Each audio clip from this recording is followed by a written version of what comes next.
Welcome to the Conscious Relationship Coupling and Parenting Summit. It's me, Lucia Gabriela, your host and producer of this summit. And today we have an incredible woman who I've been seeing on Facebook for a while, and she has such a amazing inner power and inspiration and desire to help so many women in her community. And we're talking about Mary Ann Stefanos. And before we introduce you to her, let me just read a little bit about her, and then she's going to share more about her with you guys today. So Mary Ann is an intuitive healer, and she's the guide of the Warrior Goddess Way, a spiritual-based women empowerment group. Her mission is to awaken women to who they truly are and their innate power. So I am so honored to have Mary Ann here with us today. Thank you, Mary Ann, for joining us and saying yes to this summit. Thank you so very much, Lucia. It's definitely a pleasure and a privilege to serve in such an empowering way. I'm definitely happy to be here. My journey began last year. My father and I had gone through some pretty devastating things last year. We were forced to move from the only home that we had known for about 20 years of our lives. And I felt lost. I felt confused. I felt in a lot of ways I had failed at life. And this was just last summer. And so what I did was I started begging the universe for answers.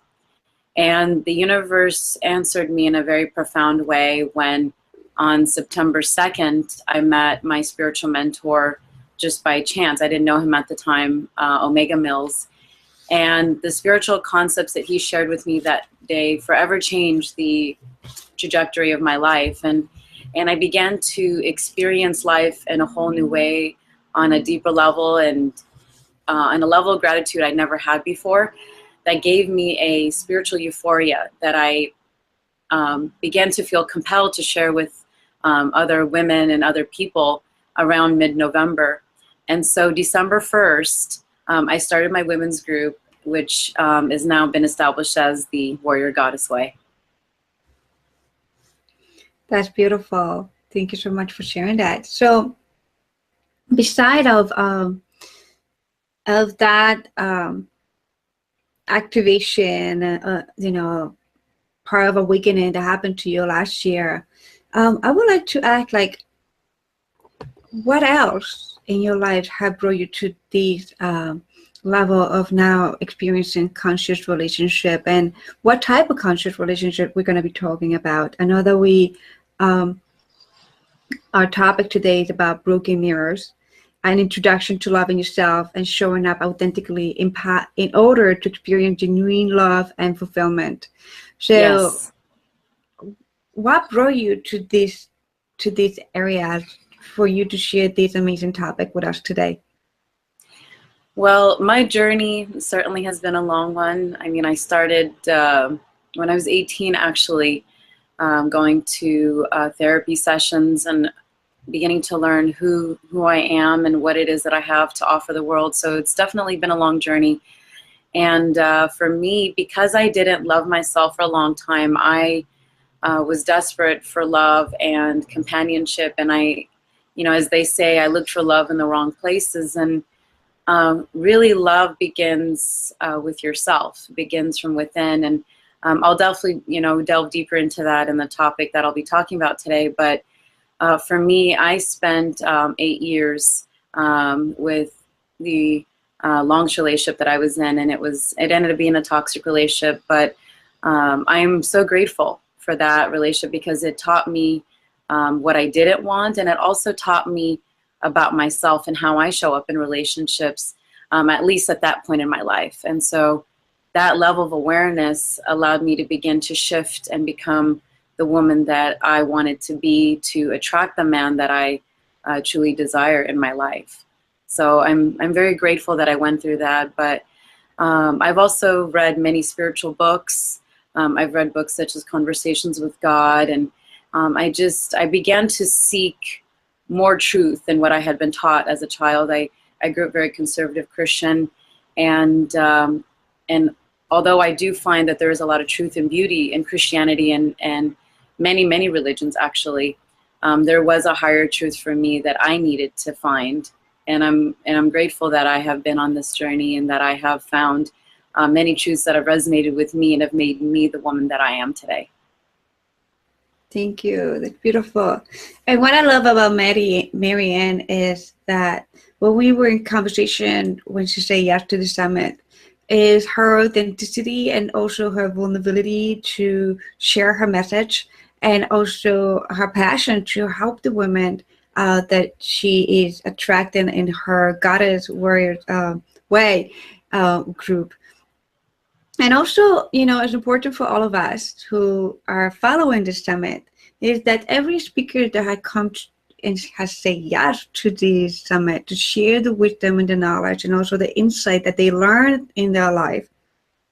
Now, many of the speakers that you're going to see in this summit, they are not just book speakers. They are they live their life, they embody it, they learn from within, and they integrate the wisdom that they learn from different teachers and mentors and books and things like that, and actually apply it in their life. So that's one of the beautiful things that I've resonated with Marianne is that in her journey that it is a new journey for herself. She still has been integrating a lot of the things that she has learned in her whole life and put it together to help others. So I am so honored to have Marianne here because her juiciness and her desire and her passion of sharing what she knows and what she learned from her own experience is actually, to me, like actually medicine. So we're so excited about learning from you today and just dive into these infinite wisdom that you are going to share with us today. And I'm so excited. So go for it. Let's just do it now. So I'm excited to share with you today my presentation titled Broken Mirrors. And it's an introduction to loving yourself and showing up authentically in order to experience genuine love and fulfillment. I'm going to begin with a quote that really resonates with me by Brené Brown. A deep sense of love and belonging is an irreducible need of all people. We are biologically, cognitively, physically, and spiritually wired to love, to be loved, and to belong. When those needs are not met, we don't function as we are meant to. We break, we fall apart, we numb, we ache, we hurt others, we get sick. And that's the quote by Brené Brown. So essentially, we all understand that we have a fundamental need to love and be loved. The unfortunate part, though, when it comes to love, is we often misunderstand it to be many things that it is not. And so one of the things we'll be talking about in my presentation is how to really attract the love that you desire, but first by beginning with yourself, with self-love. So love requires vulnerability. We live in a world where people hide behind masks to protect themselves from emotional pain that happens as a result of rejection. So, from our childhood, we learn that unless we perform a certain way, unless we listen to our parents, our teachers, our coaches, that we won't be loved or accepted. And while that's necessary as part of the domestication process, what ends up happening is we cling to that. We become what I call acceptance junkies. And so when we get older, rather than understanding that we each within us has a unique personality, a unique light that we shine, we become very attached to the concept of, I need to be a certain way in order to be loved and accepted. And so we fear rejection. And so we prevent ourselves from truly showing up. Vulnerability is risky, but it is the birthplace of connection and the path to the feeling of worthiness. And so speak your truth. So the only way to have a truly fulfilling relationship with another person is by being vulnerable, is by allowing ourselves to be seen and to see others for who they truly are. And while there can be some challenges with that, because sometimes we don't see the other person for who they are, we can definitely look within ourselves and work on those aspects of ourselves that keep us from that connection with the other person. And so when I say speak your truth, what I'm saying is we have to overcome our own fear of saying, hey, I don't like this, or this bothers me. But we can also do it in such a way that the other person can receive it. And we'll get more into that in my later slides when we get to emotions. Without being willing to risk the possibility of getting hurt, we completely miss out on the fulfillment of loving someone fully and being loved in return. So that's something that I pretty much covered there. Broken mirrors. Narcissism stems from the ego, but self-love stems from the spirit. A lot of times, sometimes we get confused by the difference between what it means to love yourself and to be, quote unquote, egotistical. When I love myself, I'm not saying that I'm better than someone else, or that I'm conceited, or I carry myself in an ego way. What I'm saying is that I'm amazing, and that I'm worthy of love, beginning with the love that I have for myself first. And so when I do that, when I love myself and I see beauty within myself, that's what allows me then to love someone else and see beauty within them as well. And by loving ourselves, we begin to accept our weaknesses as well as our strengths. So unless we embrace our darkness, we dim our light. You are a mosaic. You are not pure light. It is only in the darkness that exists within yourself that you can appreciate the light that exists within yourself.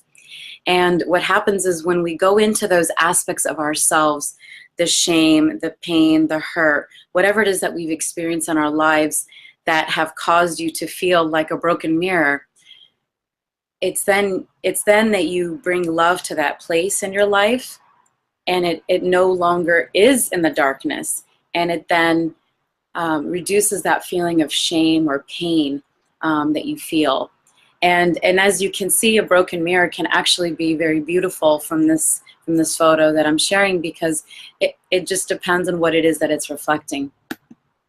I love this quote by Nikita Gill. And you say you are broken, but broken mirrors like you create the most beautiful patterns of light. And as you can see again from the photo I shared, that's very true.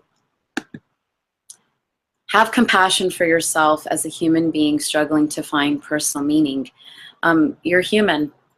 Allow yourself the space to grow and be gentle with those moments when you feel like you made a poor decision or you made a mistake, because again, it's all part of your journey and it's all part of your experience.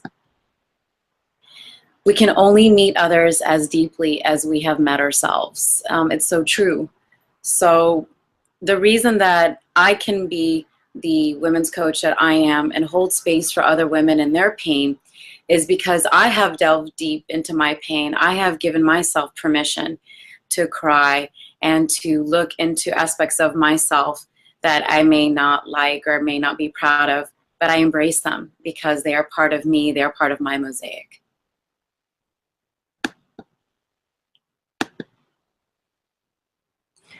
The mind causes a disconnect. So now we're going to talk about mentally what prevents us from connecting with others.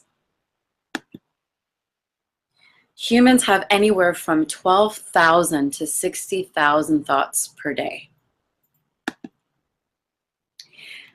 And as many as 98% of them are exactly the same as the ones we had the day before. And even more significantly, as much as 80% of our thoughts are negative.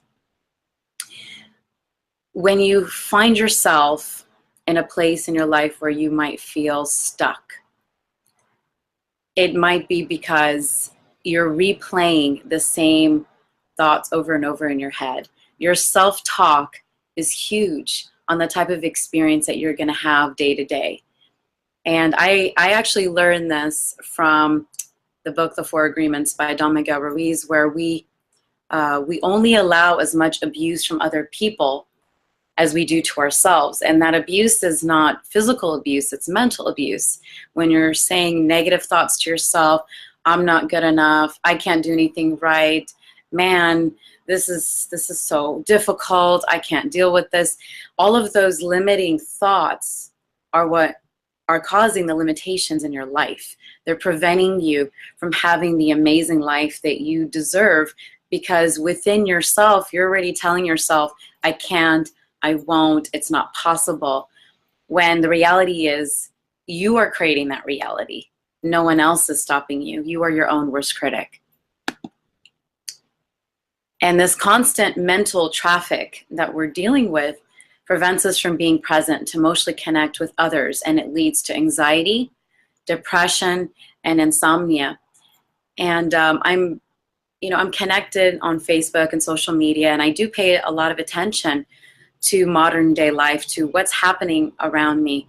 And one of the things that I notice the most, and especially from women, but I believe men and women are both dealing with it, is a lot of them are dealing with anxiety and not sleeping well and low energy. And, just they're like, I work, and that's all that I do. And they've lost the joy, the passion, and the fire in their life. And so we're going to go on to see what you can do to bring back some of that joy and fulfillment in your life.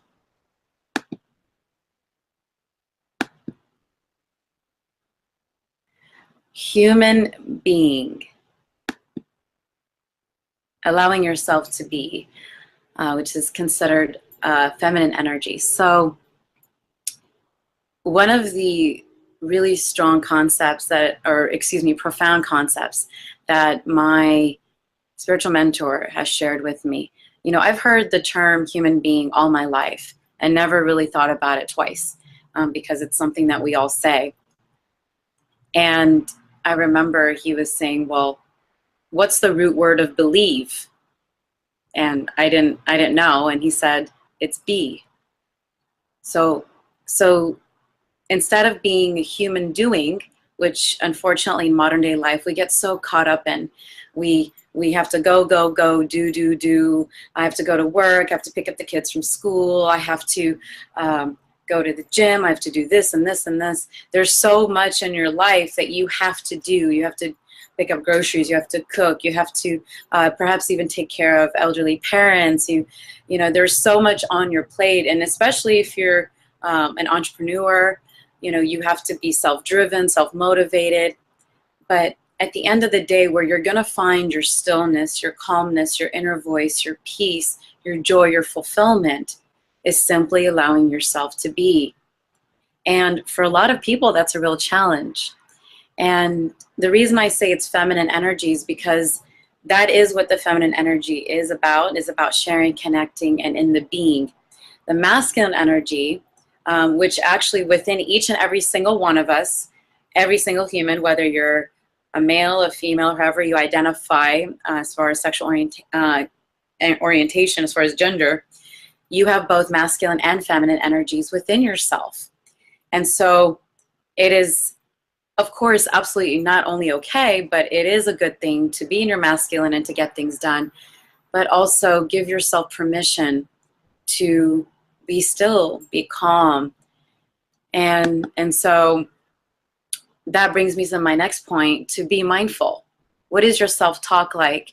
Do you feel anxious? Do you have trouble sleeping at night because of your overactive mind? And it's only a quiet mind that makes for an available heart. And so it's only when we calm all those thoughts and begin to just surrender, if you will, to the moment and to be present, that we find ourselves being able to connect within ourselves, to connect with our intuition, to connect with our higher self, to connect with God or source, or whatever you want to call it as far as your spirituality is concerned. And finally, it's what allows us to connect with other people as well. A relationship has a foundation of shared silence. And the moments between our words and our shared activities, a relationship ripens in the richness of being together. And honestly, sometimes the most profound moments that I have had with other people have been in workshops where literally all we're doing is eye gazing. We're just looking at each other and we're not saying anything. We're just being with that other person and allowing our energy to share and connect. And that to me is beautiful. Unfortunately, we live in a culture where doing that is not okay, and allowing your feelings to show up is not okay. And having hugs that last for longer than 4 seconds or, whatever it is not okay. And I'm here to tell you that it is okay, and to give yourself permission. And it may not be the norm, but if you begin to allow yourself to do that, then you'll find that there are other people in the world as well that also love that and also share that experience with you. And one of the major ways to practice being more present is by connecting with your breath. I actually experienced breath work for the first time yesterday, and it was fantastic. I'm sure there are different types of breath work. The one that I experienced was different. We did 2 breaths in from the chest.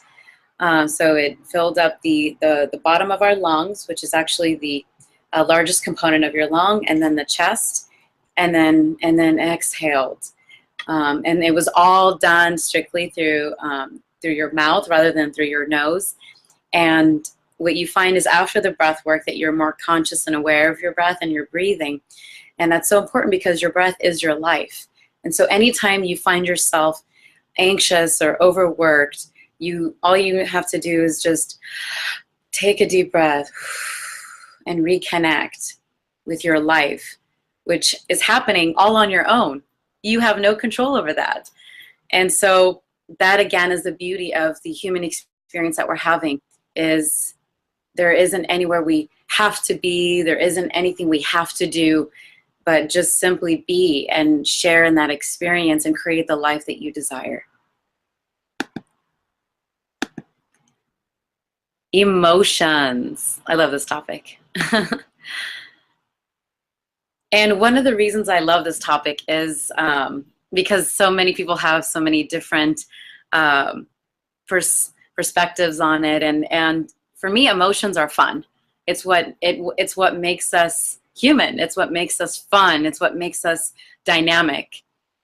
And, one of the things that I profoundly share with my women's group is feelings are neither negative nor destructive. They are simply truths. How you express your truth is what matters. You cannot change how you feel, but you can change your view, which then can alter how you feel. So to focus on the first part, that feelings are neither negative nor destructive, that they're simply truths, that is powerful, because when you begin to understand that who you are and the way that you're showing up is not good or bad, it just is. And understanding that when you're angry, it's because you were disappointed or hurt in some way, and that it's not a bad thing to feel anger, but rather the anger is a sign that you need to look at something and to express something, to express to someone, you know what, I feel hurt or I feel angry because of what you said or what you did. And that's not a bad thing, because again, it's part of the mosaic, it's part of who you are. We often will say, well, we don't want to dwell in low vibration energy, quote unquote negativity and anger and things like that. And I understand that, and I appreciate it in the sense that, we do create our reality from our self-talk, just like I was saying earlier, from our thoughts. And so you can shift your thoughts to then have a new experience, and that will then shift how you feel. But the extension of your feelings are giving you an indication that something's wrong. And so rather than judging yourself for being angry or judging yourself for having a lot of thoughts, to begin to say, okay, I accept myself. This is where I am right now, but I do have the power to change how I feel. I can move out of anxiety and sadness and depression by beginning to change my perspective of myself first. And then that allows me to then change my perspective on life. So then you aren't triggered as often. And when things do come up, again, you pour love into those things. Like, you know, even though I feel hurt, even though I feel angry, even though I feel whatever, I still love and accept myself anyway. Take responsibility for your thoughts and feelings. Communicate in a healthy way through I statements. So since I'm using anger as an example, sometimes people will say, oh, you make me angry, or you pissed me off. And it can feel that way, you know, because someone said or did something that caused the emotion.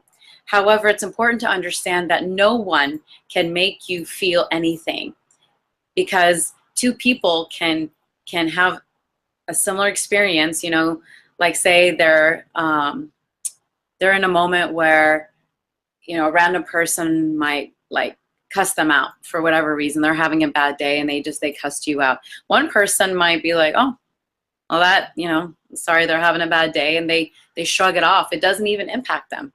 Another person could be really triggered. You know, perhaps they have something from childhood where, you know, maybe a parent was abusive verbally, and so that triggers them and triggers their emotions. And so it's important to understand that you don't see life as it is, you see life the way you are.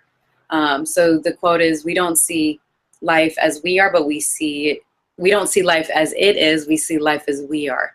And so in order to really grasp that, it's important that anytime you're communicating to someone how you feel, that you're always saying it from a place of, I feel angry, I feel hurt, I feel, you know, I feel that this could be different. I feel this is a better way of doing this. I feel that we could have made that choice together. I felt, I don't feel heard. I don't feel seen.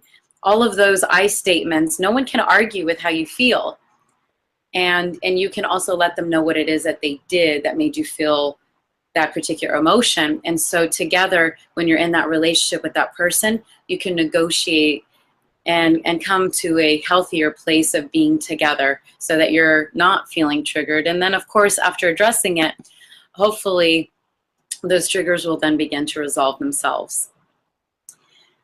So again, being aware of your own triggers and emotional baggage.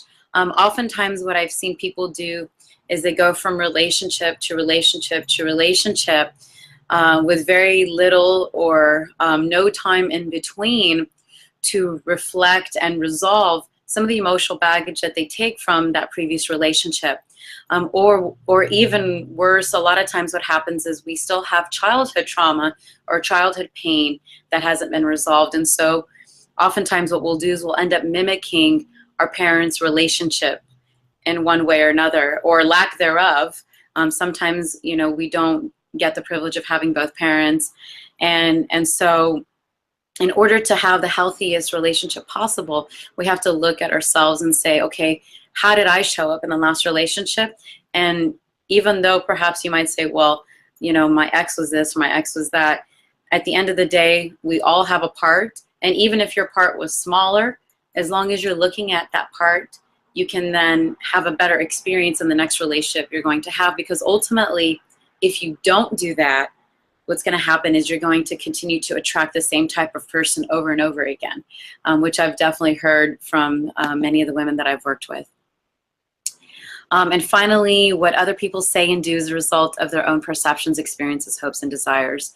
It's not personal. So another component from the book, The Four Agreements by Don Miguel Ruiz, the #1 agreement in that book is to not take what other people say or do personally, because it's about them.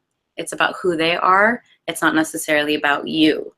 So it can definitely cause pain, and I'm not saying, you know, tolerate abusive behavior from other people, and I'm not saying that at all. But what I'm saying is understand that however people treat you is a result of where they are and how deeply they've met themselves. And so we definitely don't tolerate negativity or abusive behavior. But in the process of negotiating with that other person and understanding like, hey, this hurt me, this bothered me, and then you're being a mirror to the other person and helping them see who they are and what ways they can work on themselves. But also, of course, being open to hearing that about yourself and being open to feedback. Because what I always tell people is, please tell me, please be honest with me, because I can only fix it if you tell me. But if you don't tell me, then there's no way for us to improve our relationship.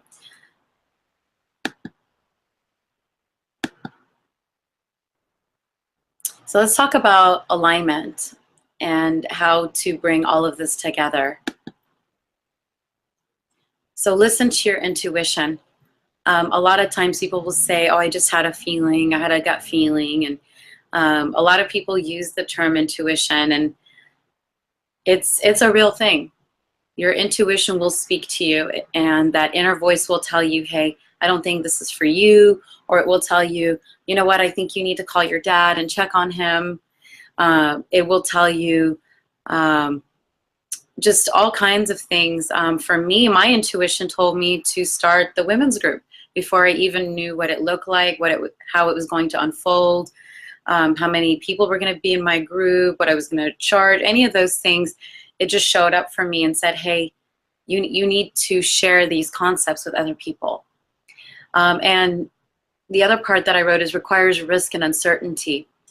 A lot of times in life, we look for the answers to life to be just, set out for us. Like, I need to know every single thing about this particular event before I show up. Who's going to be there and how far it's going to be, and and I do agree with planning, and I do agree that having the best information allows us to make the best decisions and get the best results from life. But at the same time, your intuition is risky. It's not going to give you answers. It's going to give you a feeling, and it's going to tell you, I don't know about this, or it's going to say, yes, go for it. And then a lot of times your mind will then talk you out of it. Oh, it's too far. Oh, what if something bad happens? What if, my car breaks down? What if, all these negative possibilities, when your intuition is telling you that you need to be there, that you need to gain something from that experience. So the way that we listen to our intuition is through quieting your mind, through meditation and yoga, or breath work, like what I did yesterday, so you can better hear your inner voice.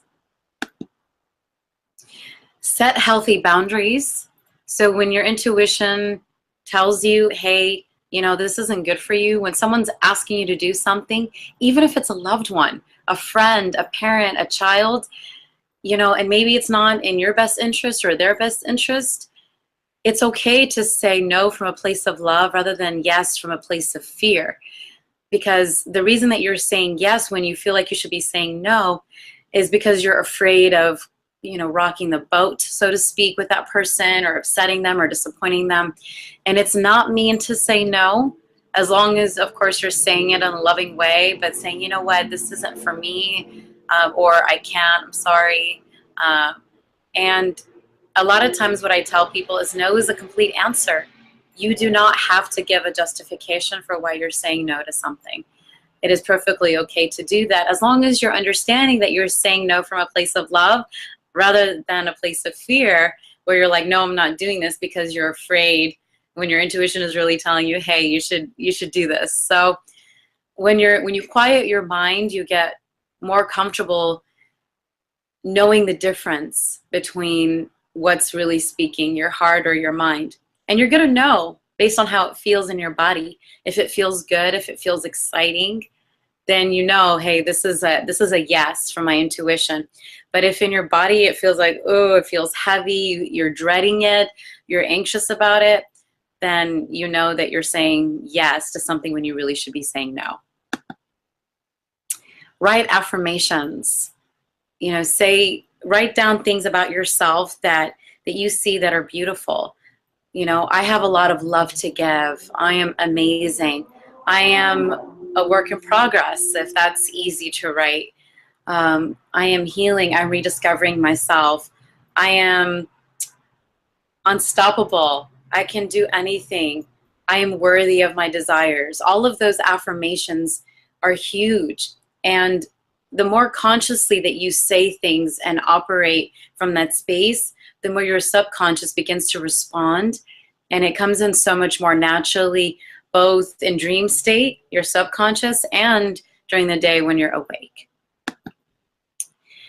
So some of the recommended reading, The Four Agreements, of course, as well as The Mastery of Love by Don Miguel Ruiz, The Gifts of Imperfection by Brene Brown, and finally The Power of Now by Eckhart Tolle, which is great in knowing how to be present. I am going to say one more thing about vulnerability that I wanted to touch earlier, which is understand that in the process of being more vulnerable, if it's something that's new for you or unfamiliar, that it's okay to take baby steps. And certainly you're not going to be vulnerable or open with just anybody. Again, it goes back to listening to your intuition and trusting the energy that you're getting from the other person, and that knowing that, you know what, I can trust this person, and taking those baby steps and, you know, sharing a little bit here and a little bit there about your story, about who you are, you know, because like Brene Brown says, not everyone is worthy of your shame story. Not everyone is worthy to know all of you and who you are. And that's okay, because even though not everyone is going to resonate with you and you're not going to resonate with everyone, that's what makes connection special. That's what makes it amazing, is because oftentimes it can be a rare thing to find that person where you're like, wow, she gets me, or wow, he sees me, he makes me feel safe. So now I'm going to talk a little bit about me, who I am, the Warrior Goddess Way.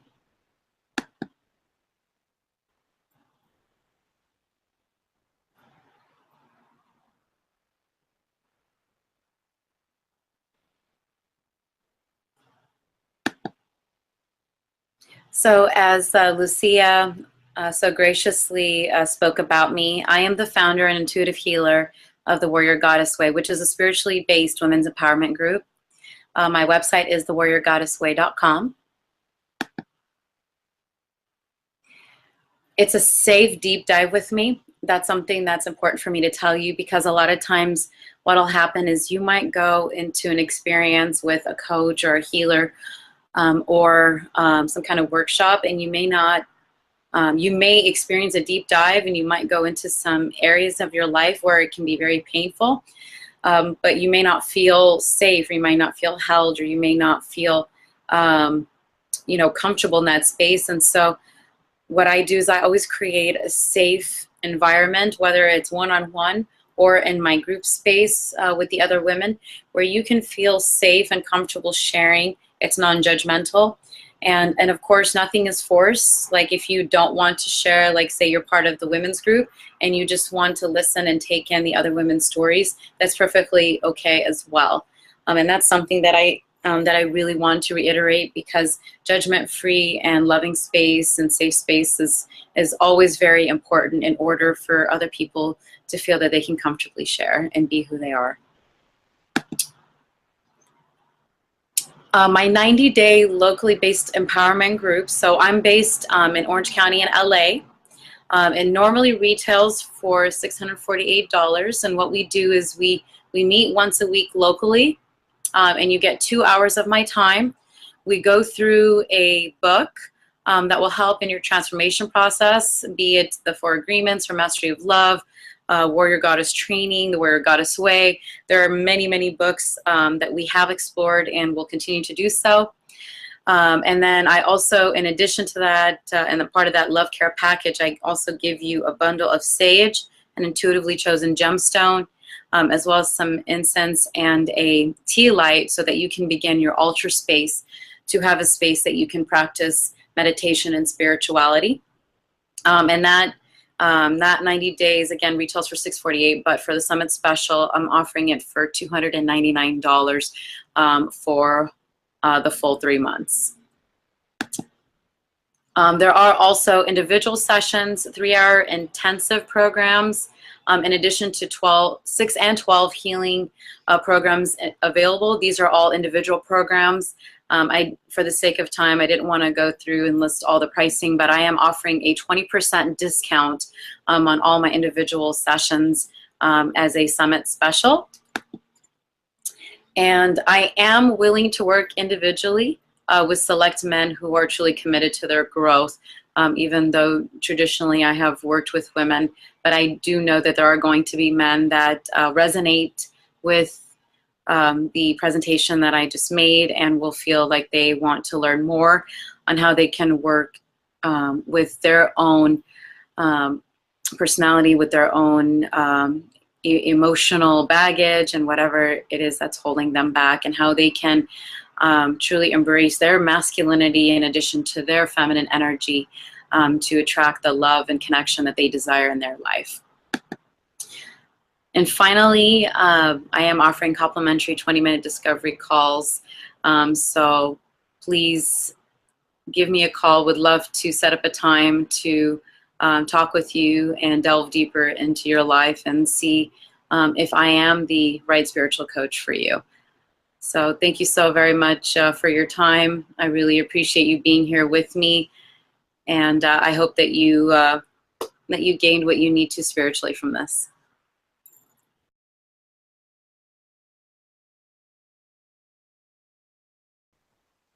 Thank you so much, Marianne, for sharing such an amazing presentation with such great goodies and tips and insight, and I call them the golden nuggets. So that was fabulous. Like the start, the middle, wrapping it up. I really love many of the aspects. One of the things that I love that you mentioned is the aspect that love requires vulnerability, and it's like if we are not allowing ourselves to be fully vulnerable with who we truly are, and just come from this place and knowing that we feel safe when we are vulnerable, is just that virtue of value. It is so delicious, and it kind of brings people together in a relationship, and especially when we know that the other person is not going to take it against us. And one of the things that many people have the fear of being vulnerable is like, how vulnerable can I be in my relationship? How vulnerable can I be in the world? How vulnerable can I really show up in my fullest and authentic self, and not feeling a stress that in the future maybe they can take that against me, or they can try to do some harm. Right. So what will be your perspective on that one? Well, like I mentioned, trusting your intuition is important with who it is that you're being vulnerable with. But at the same time, it is risky because you're not going to know everything from the beginning. And for me, I think what it is it's overcoming the fear that you're going to experience pain in the relationship. Because even though I understand, that's a normal fear to have, that we're afraid that we're going to be hurt, we're going to be rejected, or the other person is going to hold our weaknesses against us, if you will. I think that when you love yourself and that you understand that you're strong, and that you, there's like a quote basically where the bird that's sitting on a branch doesn't trust in the branch, doesn't concern itself with if the branch will break or not, because it trusts in its own wings to fly away if the branch breaks. Is the same thing when you're in a relationship. You don't stop having those wings. You don't stop being free to be who you are, and you understand that if the other person does cause you pain or ultimately ends the relationship, that you trust that you're going to be okay, and that you trust in the universe that it has your back, that no matter what happens, that it's ultimately for your higher good and the highest good of everyone involved. Because ultimately, to be honest with you, Lucia, most relationships are not going to be with you your entire life. And I think that's a misconception that we have, is that we believe that the longer the relationship, the better it is, or the healthier it is. And on the contrary, that I feel the more that you're growing, especially in consciousness, as you're traveling on that journey, the universe is actually going to be removing people from your life. And I've had that happen to me this past year dramatically, where literally every close friend I've had in my life from the last 4 years is gone. And a lot of people would internalize and go, oh my God, what's wrong with me? Why doesn't anyone love me? What's going on? But the reality is this: it's not that I'm not worthy of love. It's not that I'm not amazing. It's just I cannot be loyal to them and be loyal to my growth, And so understand that you love people, but you also love them with the freedom, knowing that we do have the power to make another choice. We do have the power to leave a relationship. But ultimately, no matter how painful it is, that you are held and you are loved by your higher self, by the universe, and that you are never alone, no matter what happens.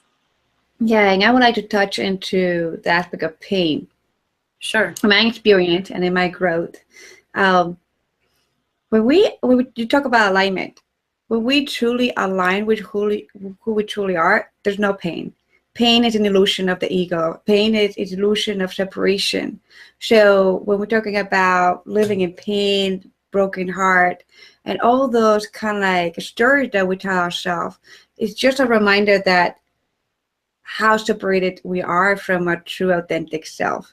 So yeah, it's like Marianne clearly said, when you really surrender and feel yourself hold in this infinity of the wisdom and the juiciness and delusiveness of the universe itself, and just feeling yourself bathed in all of it, you are safe, you're sacred, you are surrounded, you're great, you're good, and there's not going to be anything outside of yourself that is going to, or even anything inside of yourself that actually is going to create any kind of like pain. And I love that we talk about alignment, because I believe that you also work with the law of attraction, and I'm a big yes follower of the Abraham Hicks, and I listen to her every time, and I love, love, love. And the more I have been applying and tuning in with my alignment, and taking responsibility for my own creations, like I'm not the victim in my life anymore, and right.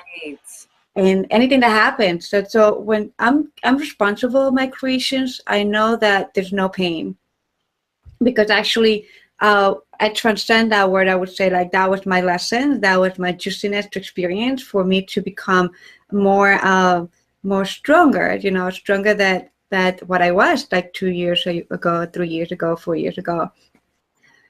Oh gosh, we can dive deeper into this conversation, but I really appreciate that you tap into different. The presentation was very beautiful, and with the flow of it, and you tap into different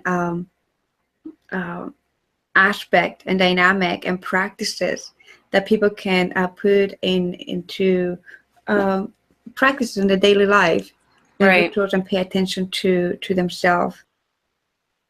Thank you, Marianne, for being here with us today and sharing with you such an amazing presentation and your wisdom regarding self-love and all the goodness that you share. So how can we learn more from you, and like where can we find you? Thank you once again, Lucia. It's definitely been a pleasure being here with you and the summit and everyone that's watching right now. You can get in touch with me to learn more about coaching and healing, and the services that I provide by going to my website. It is www.thewarriorgoddessway.com, which was the last slide of the presentation. All of my contact information, including my phone number, is on there as well. So I look forward to hearing from you. Thank you so much. Thank you again. And we thank you, amazing community, for tuning in. And we'll see you in our next episode. So have a great day. Bye-bye.